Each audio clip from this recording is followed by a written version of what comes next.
We need to make sure that we look out for the young people. They're not the people for tomorrow, they're the people for today. You, as a commission, have done more in 10 minutes than society has done in 60 years. Hello, this is Lumen May County Commissioner, District 3.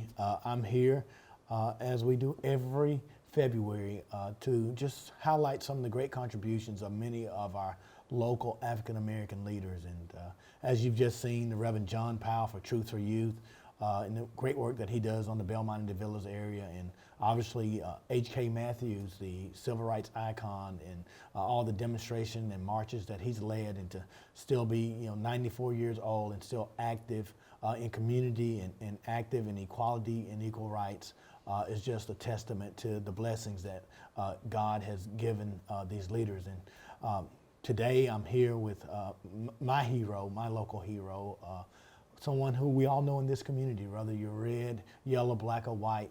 She's probably had some interaction with you throughout your life if you've been involved in community, and whether it's through Motherwit and the Ella Jordan House, or whether it's through Gatherings Book Awareness, or it's just standing up for children. Georgia Blackman has been on the forefront of civil rights and equality and political activism, and someone that I've known my entire life. Her and her husband Johnny were involved in youth sports for inner city and underserved children for many years.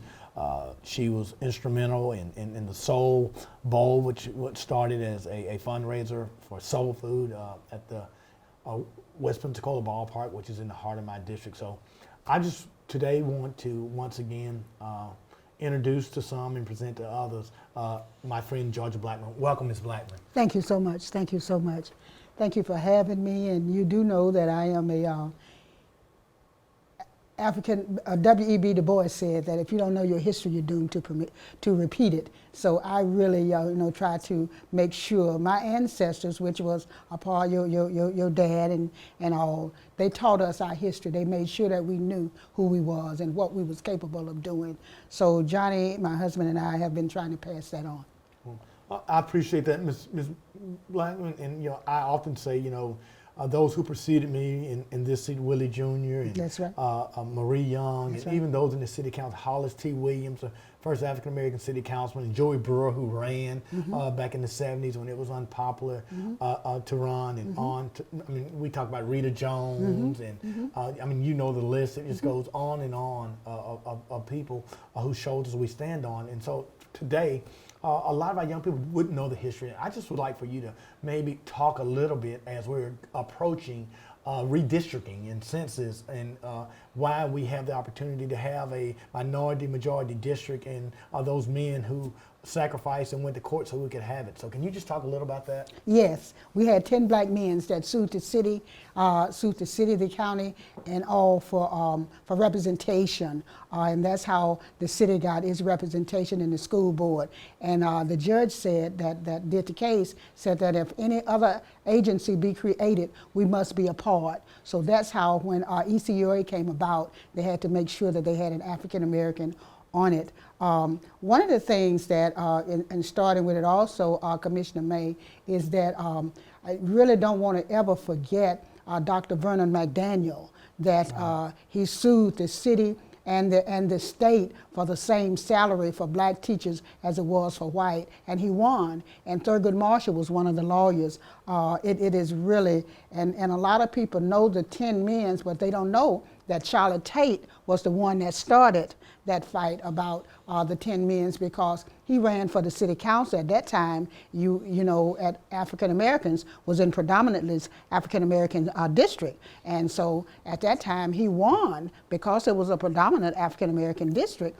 And so, as Cuca Morgan said on that Monday morning, say Friday he had it, and Monday he didn't. Yes. And so once they took it back from Charlotte Tate, then that's when they redistricted and redistrict African Americans out of that main district. Absolutely. Well, Ms. Blackman, as we sit here, and I know you're just a student of history, and Dr. Williams, who's your dear friend, there's so much oral tradition to be passed down, and so much that we should be mindful and respectful of, because it has been a struggle, as you said, just for equal representation of things that we take for granted. I mean, employment and opportunities was just not there. It was the sacrifice of, like you said, those 10 men and Charlie Tate and all those people that really sacrificed themselves. So we may have the opportunity to serve and to have representation within your government. Well, one of the things that I think people fail to realize, and I really want people to understand, to please give Otha Leverett his due. Amen. Because Otha Leverett did some great things in Pensacola, especially when it came to the African American teachers and all, but also J.D. Williams and Brooks. They did. I was the one when they came about. I was working downtown at Carmen Daniels Dress Shop. And downtown, they did not have any sales associate. We was all maids. And so when Reverend J.D. Williams and B.J. Brooks and all, we marched downtown, I was in the march. But when we marched downtown, I was one of the peoples that you know, came about. That was when I got a sales associate, and that's when all by my Shea, Sam, Style Shop, and all, they had maids, and so they made us their sales associates in there. Ms. Georgia, when we look back at Palafox Street, and you know, I hear the stories of Newberry and my mother marching with Reverend Marshall, and you know, like you said, the Reverend Leverett and the B.J. Brooks and the Dave Thomas, you know, K.C. Bass, John Rose, my dad. I mean, it was just such great leadership, and I mean, I know they all had visions. I would hear the visions sometimes when we'd have the meetings at H&O that they were working, fighting, and praying for the unborn generation. That's right. And I consider myself that unborn generation in my children. But how have you seen things transform? How have things gotten better? How have things got worse? I mean, you know, 30 years ago, how was Palafox compared to today? Palafox, what people fail to realize is that compared to today, and this is the thing, you have to know your history. You go back to Du Bois. If you don't know your history, you're doomed to repeat it, because it is repeating. If you go downtown to Palafox, you don't have any black-owned businesses, very few, if you have any African Americans working down there. So it is really, really, really going back to the way that it really was at one time. You know, the things that when we was there before, and when B.J. Brooks and all of them, and Mr.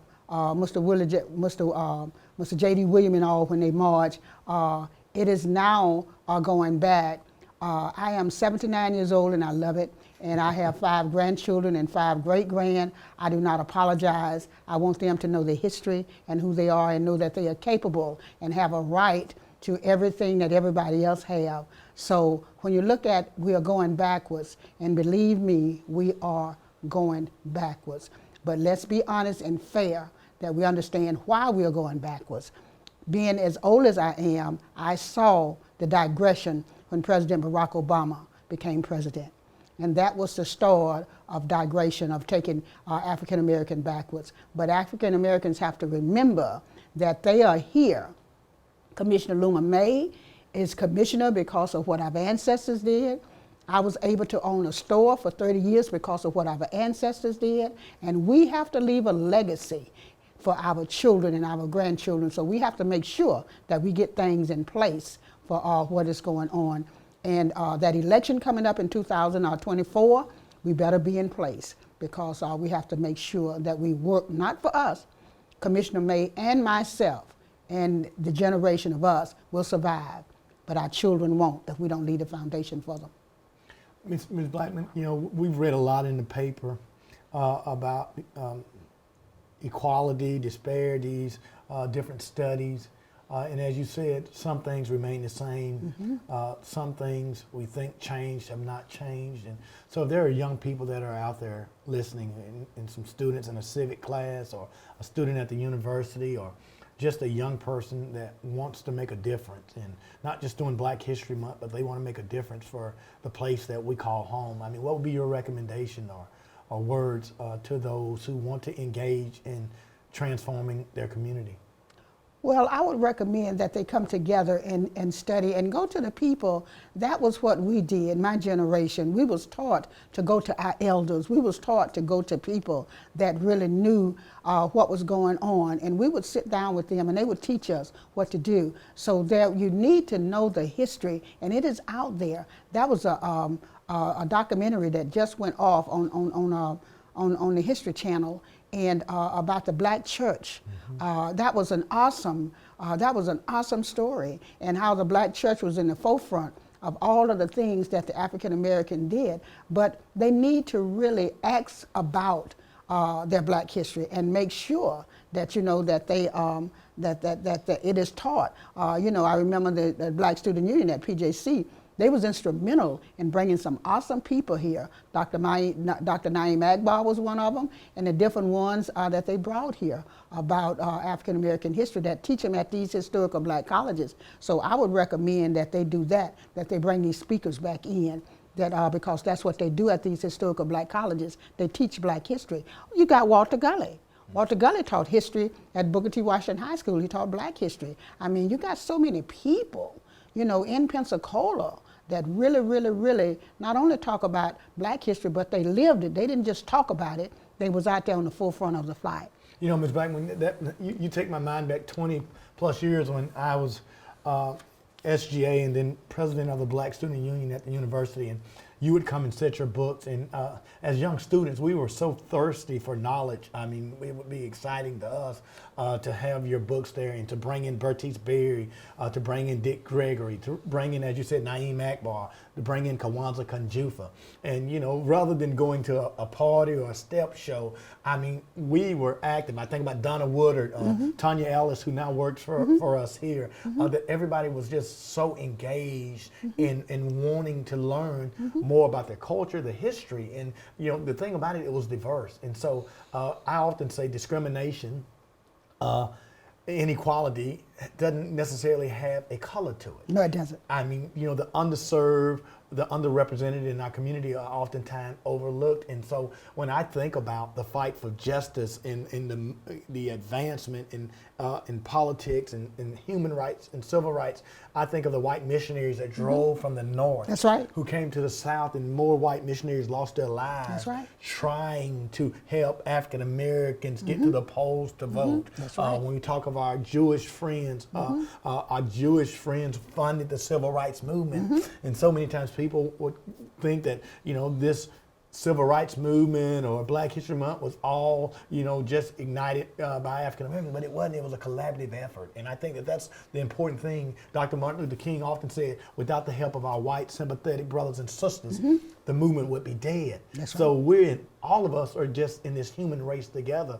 And as you said, take back and we see the loss of the black middle class, that's because we don't have entrepreneurship on Palafox. I mean, some of the things I fight for here is, inclusion and covenant with community and making sure that we have a diverse workforce. Those things are critical to a healthy community. And so it's not an island of just African Americans or Lumen Man, Georgia Blackman. It's beneficial for all of Pensacola when every child gets an opportunity, because as long as we have underserved and we have 90% of our kids in our schools and with free and reduced lunch, we have high unemployment, no middle class, we will continue to see the black on black crime, we will see the murders, we'll see all those things unless we come together as a community. And so I, for one, want to thank you. I want to thank you for joining me this morning. It's been great, and I know that you're doing something that I believe that's significant. And you said legacy building. I would always tell Loretta, my aide, Loretta, what will your legacy be when you leave, and how do I make a difference? Every day that I walk into my office and every day I get up, I say, what am I going to do to make this place a little better for my children and my grandchildren? And then when I finish my tenure of service, what will I be remembered by? And, as Dr. King said, I want to be remembered that I helped somebody as I traveled along. And so I know that you're living a great legacy with Mother Witt in the Ella Jordan House. And I want you, before we close, I want you to say a little bit about the significance of that house in our community and in District 3, the heart of my district. As we see gentrification, as we see the redevelopment, you have taken that as a lifelong mission to keep that for the next generation. I think that when the lady, Bevelyn Bain, is a retired educator, came to Johnny and asked for his help, Johnny, my husband, have a tendency to throw things on me, and so he, Smart put it, man. and he put it on me, and I told him and her, cause he was her classmate. I told him and her 3 times no, and so Johnny said, Georgia May, you just can't do that. You have to, go out and make it happen. But we had peoples to come together with us across race and gender to make Ella Jordan House be finished. Ella Jordan House was $362,000 to be finished. And we had people to say, you need to push it down. But by the grace of the Creator, we don't owe a dime on it. And coming in June, it will open, and it will be the Ella L. Jordan African American Museum. And peoples came together, like I say, across race and gender. Janice Piltra, $50,000. Mullen, that owned it downtown, $50,000. Mr. McCorvey, Evan McCorvey, before he died, he would come in the first of the month and give us $500. Marion Williams still come in and bring his $100 check every first of the month. And so people and like that your name will go up in there because I tell you, you have really supported the Ella Jordan House, and we're just so thankful. But it should open in June, and we're just so thankful for it.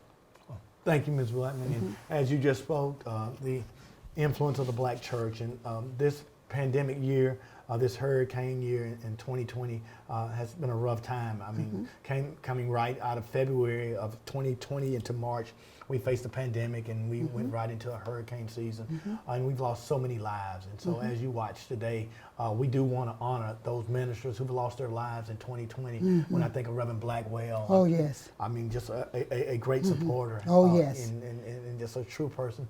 Councilman Wingate, who yes. lost his life, and yes. Elder Bernard Yates of the Zion Hope Primitive Baptist Church, and Pastor Daniels. At All Faith, New Faith, Pastor Daniels, Willie Williams, Top of the Bottom Ministry, that lost his life, and so many other great leaders. Daniel Robinson, who I remember was at your church originally, went to his funeral not long ago, last week. And so I want to just encourage people during this perilous time, in difficult days, practice social distance. Wear your mask. Please. Realize that we're still in a pandemic. Understanding that so many people have lost their lives. And not only have they lost their lives, even in my own house, I've seen how this COVID-19 can bring about life-changing situations, even for the young. So again, thank you for joining us here for this Black History Month. Ms. Georgia, I often say, give me my flowers while I yet live. And so why it's important to me to highlight Reverend John Powell and H.K. Matthews and Georgia Blackman and Robert Hill and Sue Strong, because you have inspired me to be a better lumen and for me to try to make this a better community. And so if we don't... please don't leave out Robert Cooker Morgan. Please, every morning. Hey, listen. We'd wake up to Reverend Blevins, W.R. Blevins, and we'd That's get right. up That's and right. J.L. Savage, the message for the modern man. And so I think that those things are so exciting that our children don't get it, that old tradition. And so if you're watching Miss Georgia Blackman now, you have a family story. If you don't share it with your children about their grandparents and their great-grandparents, the great contributions of what their family owned and what their family did, I mean, we have so many wonderful stories. And if we don't get those oral stories on paper, a generation will soon forget. That's right. And just like God put a rainbow in the sky to remind us, we have to remind our children and our children's children of the sacrifices that have been made so they would have opportunity today. So listen, take this as a motivational opportunity to go encourage somebody else to just share their story. And I'm glad, Ms. Blackman, that you shared your story. Thank you. I mean, long after we're gone, I'm sure somebody will dig in the archives and listen to the words of wisdom that you've shared. And I, on behalf of myself, District 3, this community, we want to thank you for your sacrifices. I mean, because you could have just went out and just made money, but what you did was you became an entrepreneur and able not only to bring about resources for you, but you brought about resources for a community, and you continue to serve. And I want to share this because it is where I came from. We was able to sit down. That's why I like your father so much. We were supposed to sit and listen to the elders. And one of the things the elders said to us and told us that if you take care of your community and your community and your children will take care of you. So my generation, that's all we knew. We were supposed to take care of the community and the children, and they would take care of us. And so I'm just so very thankful, that we do that. Ms. Judge, that's a good way to end. If you take care of your community will take care of you. That's right. God, family, God bless you. Thank you for joining us today. Thank you.